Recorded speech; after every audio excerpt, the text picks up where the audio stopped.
Que demande le peuple? Peuple azosenga nini? Unwa kudia kuvata bana batanga kape bazwaka soin soki babeli. Que demande le peuple? Raia analomba nini? Peuple azosenga nini? Unwa kudia kuvata bana batanga kape bazwaka soin soki babeli.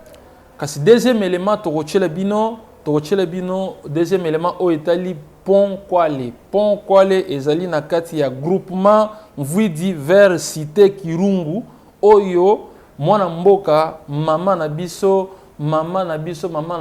oyo bana mboka bako yembela bana mboka bako sepela nae azali komona ezali mama Mondo Kitapa Christine yende muto asali pont munene oyo ezo permettre bandeko baleka ba moto eleka ba vélo eleka kasinde tokochele bino intégralité ya nyonso wana ndenge salimaki kuna kitoko wapi na esengo bino moko bomona parce que boyende zalaka biso to lingaka nde boyi yango na uti olbana bino bisika ba ko beta lisolo ya Congo biso to zawana bisika ba ko beta lisolo ya mboka biso peuple azo senga nini to zawana. Donc voilà, alors troisième élément tokochele bino ya francophonie na France au chef de l'état qui ndeki ko représenter biso après ko participer na assemblée générale na Nations Unies akitaki France pour na mambo Italie francophonie kuna pe makambo ezali mwa mingi président ya France Macron na ma message na ya sali atangaki RDCT atangaki Congo te mais ayaki ko se justifier après pour na kotalisa ke eloko nini esalaki ke atanga Congo te ezali pasi pe mingi pona makambo oyo tokomona ba français bako sala biso parce que ngana mituna akaka eloko moko est-ce que ba français ba éviter que non Congo ezana pasi ba français ba éviter que non ba bomaka batna est donc c'est un peu ça kasi tozonga na élément ya liboso na lobaki awa ya Augustin Kabuya na IDPS ndenge bazui ndingisa ya ko bouger constitution na biso comme ça tozonga na sima po to continuer émission na biso. Avoir le président de la République, c'est toujours la Constitution. Le président reçoit les rapports, il regarde l'identification de la majorité et le président nomme le Premier ministre selon son pouvoir discrétionnaire conformément à la Constitution. Le Premier ministre nommé ne peut pas entrer en fonction si le Parlement n'a pas donné son quitus. Regardez par exemple au Sénégal, le président est élu aujourd'hui. Un jour après, 2 jours après, il passe directement à la nomination du Premier ministre. Qui nous a dit que les hommes intelligents sont seulement au sein de la majorité parlementaire, sont seulement parmi les politiciens? Même au niveau de la société civile. On peut trouver un oiseau rare qui peut bien former le gouvernement, qui peut bien faire le travail. Mais vous allez remarquer avec moi que le président est toujours avec les deux mains liées qui bloquent même l'avancement de la chose publique. Et nous ne pouvons pas accepter ça. Nous sommes obligés de soulever tous ces problèmes-là. Moi, je vous parle comme ancien informateur, j'ai connu de sérieux problèmes. Et dès que le président nomme le Premier ministre, le gouvernement doit avoir le quitus du Parlement. Comment est-ce que le Parlement peut donner son aval sur le gouvernement si les députés ne sont pas proclamés définitivement par la Cour constitutionnelle? Il y a un problème qui se pose. Maintenant, les sénateurs, ce sont les élus au second degré, l'émanation des députés provinciaux. Et les députés provinciaux aussi ont les mêmes problèmes que les députés nationaux et vont recourir au niveau des cours d'appel pour régler leurs contentieux aussi. Tout ça, c'est une façon d'alourdir la machine. Et moi, je peux demander aux uns aux autres, aux gens qui ont choisi les injures comme un mode d'expression, d'avancer les arguments.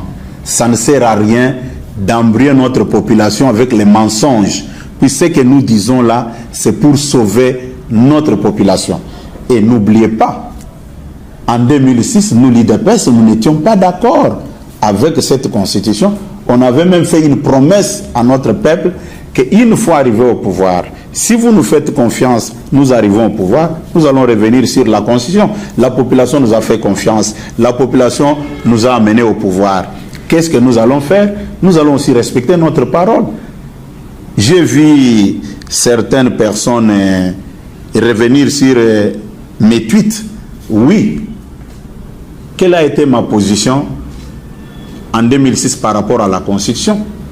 Mais comme nous étions en phase d'aller aux élections, nous étions obligés de respecter ce qui était devant nous. Mais cela ne veut pas dire que ça remettait en cause notre position de départ.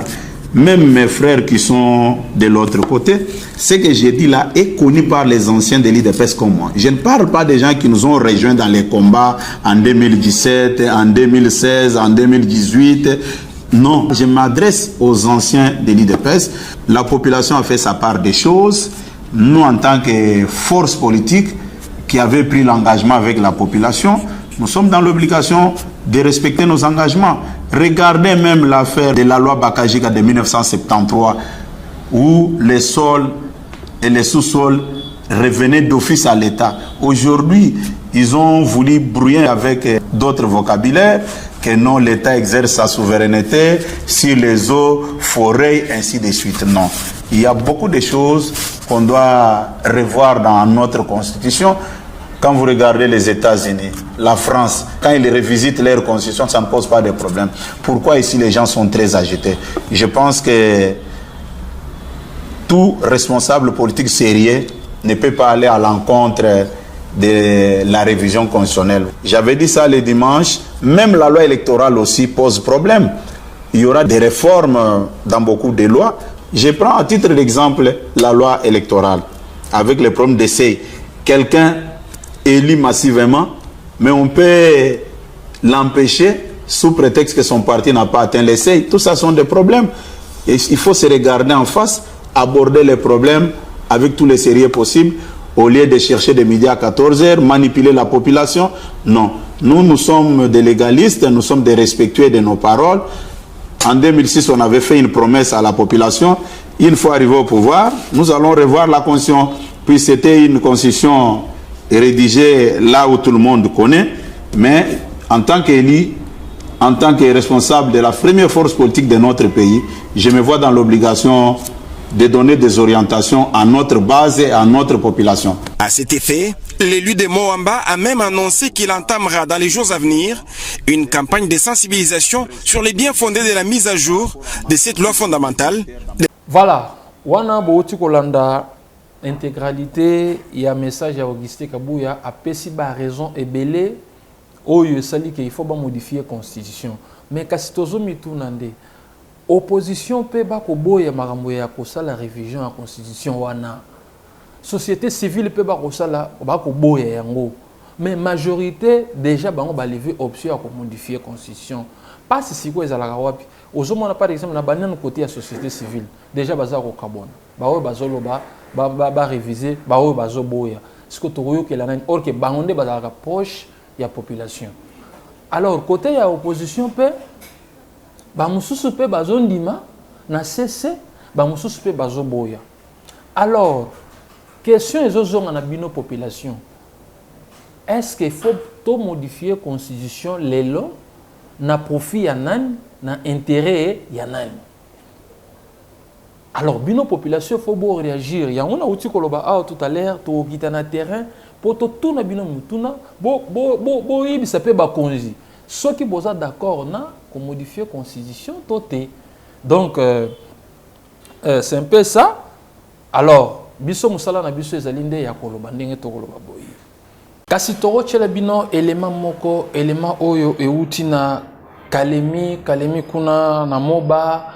Merci Mingina, honorable sénatrice Mondo Katepa Christine Oyo, Ayoka Kimbele population, Amona qui passe la population Nengeba Kosofo kuna, Asalaki Pomoro, Munene Pomoro, Kitoko Yowapi, Lelo, Bana village Nyonsonaba ko se retrouver, ba moto ekoleka, ba velo ekoleka na biloko, même mutuka pe ekoleka, bato makolope ba koleka. Merci na honorable sénatrice Mondo Katempa Christine oyo aza toujours na service ya nation ya mboka na biso kasi balobi TVZ radio te bolanda intégralité ya ndenge mama ko sala ndenge salipe musala ndenge pe population bayambie ndenge bana mboka nyonso ya village kuna basepelaki na ye tolanda et on se retrouve juste après pour continuer émission na biso. Construit sur la rivière Nkwale à Maseba, c'est samedi 28 septembre 2024. Maseba est un village situé à 30 km de Moba Centre dans la chefferie Kansabala, groupement Mwindi, village Moké. La cérémonie d'inauguration de ces ponts s'est effectuée en présence des différentes autorités politico-administratives, notamment l'administrateur du territoire de Moba, les coordinateurs de la société civile de Moba et plusieurs personnes de cette entité. Dans son allocution, la sénatrice Mwando Katempa Christine a tout d'abord remercié la population qui est venue l'accueillir et a tout de même souligné que le travail abattu pour la réussite de la construction de ces ponts émane du concours de tout le monde. Hii maneno ilifanyika haiko mimi peke nilitenda hii maneno. Niko na watu waliniunga mkono, wakuniombea, wakutumika kubabrike, wakunisaidia mawazo, kila kitu kyokyote na wapigia asante sana. Asante sana kwa fondation kwa sababu coordinateur wa fondation alijikaza. Baliungana mkono na Papa Damien na wote wenyewe walikuwa nyuma yao na wapigia tena asante sana. Na mwambia chef Mwindi ya kusema shukrani sana kwa sababu alitusindikiza mkila kitu kyokyote. Alitupatia watu walikuwa wanaangalia wanasema kazi inaendelea namna gani. Asante sana shefu. Na kwa hiyo tutamwambia shefu ya kusema atunge mkono ya kusema hiki kitu akatusaidia kuchunga sawa, tutaendelea kujenga mkini yetu. Kwa sababu yeye ndio sultani wa hii fasi, anapasha anatusaidia kufanya sensibilisation, kuambia wakaka, wadada, waloko ya kusema hiki kitu ni kietu, tukichunge vizuri. À cette même occasion, l'administrateur du territoire de Moba a exhorté la population de Moba de bien utiliser et protéger cet ouvrage doté par l'enfant natif de Maseba, sénatrice Mwando Katempa Christine. Itakuwa neno letu la kumwambia aksanti na apate courage ya fasi nyingine tutalalamika haya tutengenezee. Kama tunakiona hivi epui tunataka njoko kwa tuoneshe asira yetu yenye ina na maana. Donc tutakuwa tunamdekuraje. Kilalo hiki nilipenda kiishi siku mingi. Kile kiuma balileta aba kusimplifie jo kia kukata na kufanya mambo mengine. Ule atabambwa kama alitante au alikata fasi yake inajulikana. Ça veut dire ataishi pamoja na visanye na vidudu vingine. Itakusema atafungwa vikali. Les commerçants, quant à eux, n'ont pas caché leurs impressions face à cet acte posé par des élus du peuple de Moba. La représentante des commerçants des poids lourds a présenté ses remerciements à la sénatrice pour ses efforts consentis car, d'après elle, les commerçants payaient cher pour évacuer leurs produits agricoles de Maseba vers Moba Centre. Tunamshukuru Mama Katempa sababu tumesumbuka mwaka na nusu. Depuis 2023 mwezi wa 4 ndo kilalo kilikatika. Lakini mama kwa umoja wake ametusaidia. Tulikuwa tunalipa transporo ya sake ya muhindi 20,000 francs. Tulikuwa tunalipa sake ya muhindi 20,000 francs. Lakini kwa leo kilalo kimejaa, wanaturahisishia transporo. Aksanti, Mungu abariki. Tunamtakia kazi njema na Mungu azidi kumzidishia uzima wa milele. Amena. La population de cette entité à son tour n'a pas caché sa totale satisfaction pour cette réalisation combien louable de la sénatrice Mwando Katempa Christine. Seba tunaitaka grenier ya territoire ya Moba. Ndio kunatoka chakula kila kitu, mindi, maragi, biazi, tomate, bitika, mandizi, vyote vinatoka kwa Maseba. Lakini kwa muda mrefu akukua gari ilikuwa inatambuka hapa. Na hata na misaada yenyewe ilikuwa inakuya ya hapa na pale ya mashirika tofauti haikuwa inatambuka. Beko naishia tu Kirungu kwa sababu ya kukosa ulalo. Kutengeneza kilalo vraiment tuliteseka sana. Masika tuliteseka donc masika ilikuwa shida sana. Tuko tunapita ni kule, tuko tunapita kuteseka sana mai, niko na charge pale kupita ilikuwa problem. Vraiment tunamremercier sana mama wetu. Mungu amzidi amuongezee kipato chake. Tuliteseka muda wa miezi 3-4 me kufuatana na projet ya honorable wetu akatusaidia kutujengea kilalo na kilifanya ile miezi tukachunga sema inakauka na mpaka alikuwa bakafika bakatutorize bakafungula na tukaanza kupita. Mimi nasema shukrani sana na Mungu amsaidie na kumbariki katika kazi yenyewe anatutendea siwa motar bashofere tu bote pamoja na balwa mkulu wa makinga. Vraiment tunasema shukrani sana. Vous retiendrez que la construction de ces ponts a duré 6 mois.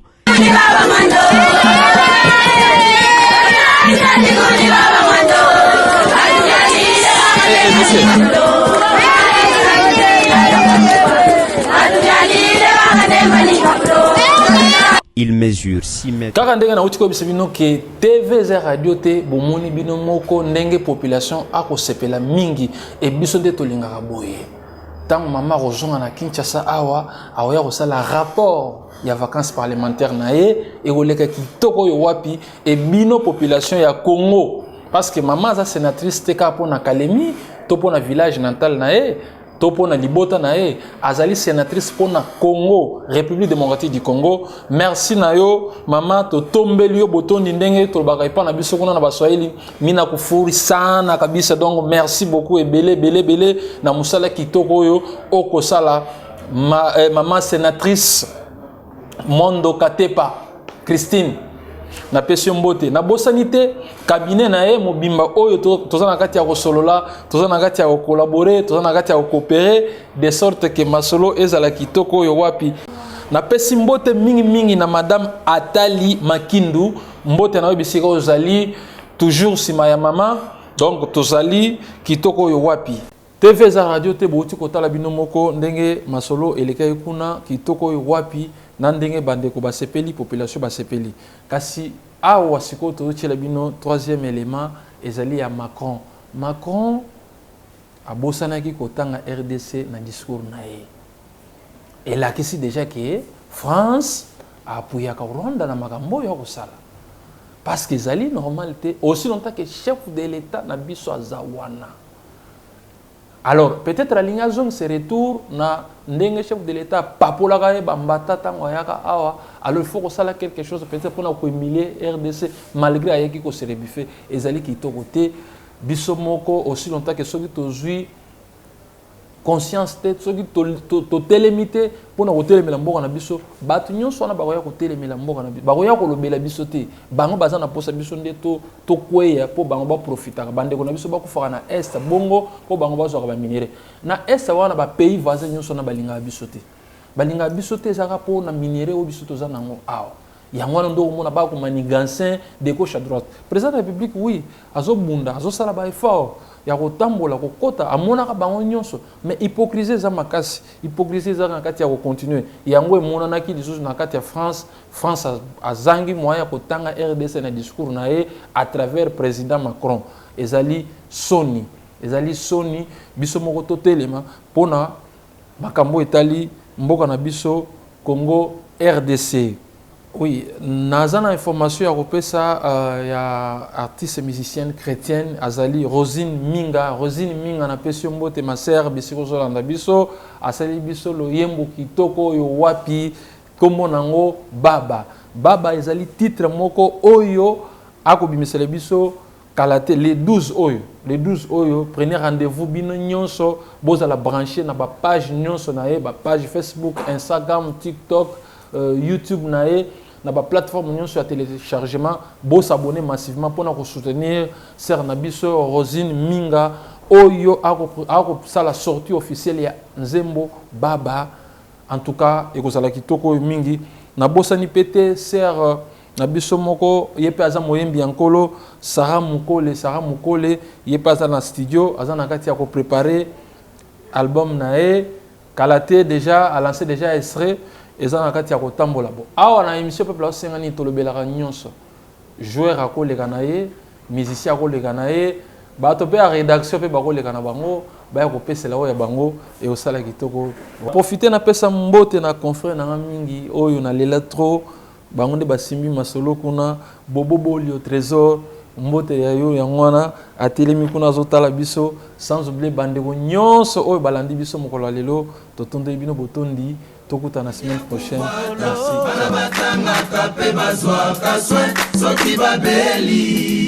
Que demande le peuple? Raia analomba nini? Peuple azosenga nini? Unwa kudia pouvoir, bana batanga kape bazwa kaswe soki babeli.